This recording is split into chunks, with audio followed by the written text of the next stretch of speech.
Welcome to Hulladocious. This is episode 11 part 2 and these are my post-match thoughts of Hull City's away game at Bournemouth. Very, very, very disappointing. A performance like that, I'm sorry, but that kind of performance, I don't know whether it would give you a point in League 2 or League 1, let alone the Premier League. Hull City were completely outplayed by a fantastic Bournemouth side. And, you know, when you go 1-0 down inside the first 5 minutes, it's really hard to get back, especially when you're playing away at a side that is so positive and so full of energy and imagination and creation. Bournemouth were fantastic during the game. They were creating chances, they were keeping possession, they had an idea what to do with the ball when they had it, and they didn't make a lot of mistakes in the game. And that's why they ended up with 3 points. From Hull's perspective, though, very, very, very poor display, honestly. I mean, yes, Mike Phelan tried to freshen things up. So we saw Will Keane in the starting lineup. We saw Maguire in defence in the starting lineup. Sean Maloney, he came back for Hull City. And basically it was a bit of a different side. I would have noticed that since these new players have come in, something's not clicking. You know, but it's not to say that these new players won't click eventually, because they will. I'm sure they will. It's just that up to now, it just hasn't been working. And the amount of goals Hull City have been conceding, well, it's got to stop. It really has to stop, because if it doesn't, then that is it. That's relegation definitely for Hull City, which I am still not convinced that will happen.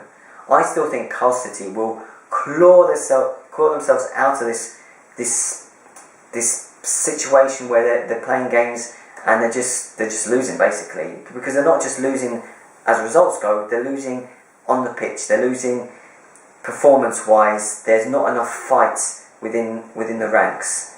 Honestly, I mean, if you give away like from 3, if I remember correctly, 3 set pieces and 3 goals for Bournemouth. I mean, Bournemouth had more set pieces than just 3, but from 3 set pieces, 3 goals were conceded. And, you know, if you got that, something's got to be done, you know. I know if it's down to the training, maybe it's still that players. I still think it's down to the fact that players are still trying to learn how they play. And Mike Phelan, he still doesn't know what his starting 11 has to be and will be. It's still very early days as far as that's concerned. So I think that's why the performances and the results, especially in September and now, they've been very poor. And I'm just thinking, is there a positive? Is there something from the game that you know you can draw the positives? And I have to say that definitely for me.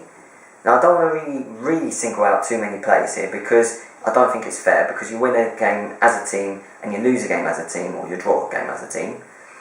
However, on this occasion, and this might surprise you, I was actually very impressed with Robert Snodgrass. Now, I know in that first half he gave away that penalty, and that tackle was unnecessary. It really, he didn't need to make that tackle, but he knew that. The moment he made that tackle, the moment the referee pointed the spot, he knew it. But he was doing something that not a lot of his teammates were doing, and he was getting stuck in. Now, you have to do that. You have to do that, especially in the Premier League. You do have to. You need to give yourself a chance. So you need to, you know, it's a contact sport, basically. Now, I'm not saying go over the top, because I think there was also one other tackle that he came in late. And he was actually lucky not to get booked for that. And if he did, then probably he wouldn't have given away that penalty, because he'd probably know, well, I'm on a booking, so I'm not going to make this tackle. But, you know, he was getting stuck in, and that's what I... Also, though, if I remember correctly, yeah, Sam Clucas also was getting stuck in. So, you really need to give yourself a chance at the Premier League level, especially at Premier League level. It's a tough league. It's a very tough league, and this is what Hull City will need to do in the future matches. Be more competitive.